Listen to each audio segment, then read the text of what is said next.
the stats and where these stats come from. So this shows that there are 67 jobs currently with a production issue.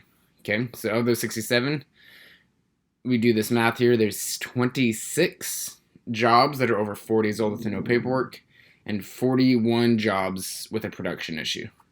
Now, if we were to come down here to all the different individuals that have jobs, you can see that they each have their amount with production issue jobs that are over 4 days old. Okay, now this total here is more than all these added up because there are plenty of jobs that don't have a name assigned to it. Okay, so let's find where these numbers are coming from. So count of jobs over 4 days old with no paperwork, there's 26. So you go to this current jobs tab. Now, what this means is as we set that filter, okay, this means that of all of the jobs that have been to production, okay, if it's blank, it has been production, and from over 4 days ago. So we get rid of everything that's not over 4 days ago. Today's the 31st.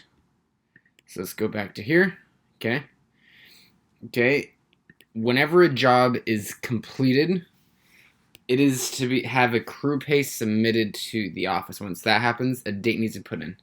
So we know that whatever does not have a date in here, so it's blank, is not being tracked as out of production. So right here, this is where we have those 26. We can see that plenty are assigned to Jacob, to Bruce, to Javier, Mike, and again, plenty that aren't assigned to anybody. So all of these jobs, as we can see, are jobs that didn't have a super on them. We maybe don't even know what's happened on them. Maybe we do, but it hasn't been tracked at a minimum. It hasn't been systematic. And when there's not systems followed, there's holes and people are forgotten about. So there, I believe it was 26. So right here, there's 26 of these jobs. So to fix this, all of these jobs need to be checked. You go back in, you input a date once you're sure that the job is complete, that the crew pay has been submitted.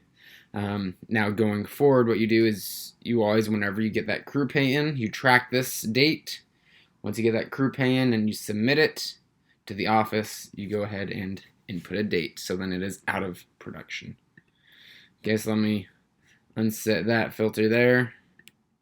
Okay, to find where this other number comes from.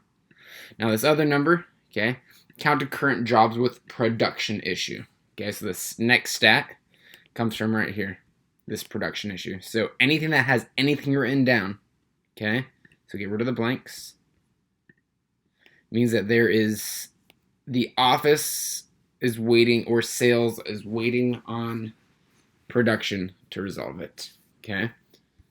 Now, by doing it this way, so there's 41 here, you're able to see it show up forever until you fix it. So let's say you figure this out that you're waiting on production for. You figure out from the customer, hey, we're going to go back out on 1/4.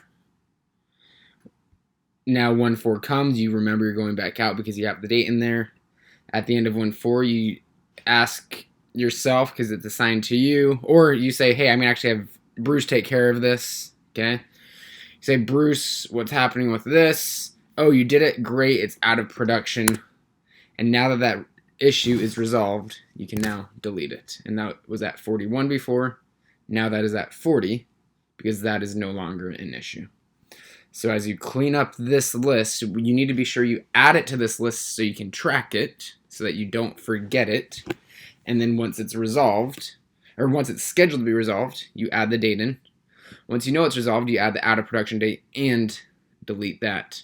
Make sure whenever anything goes in here, though, this is very important, you need to notify the office. That's through a crew pay or through a task in the office, letting them know that is done. So that is how you utilize these stats in order to know what is happening.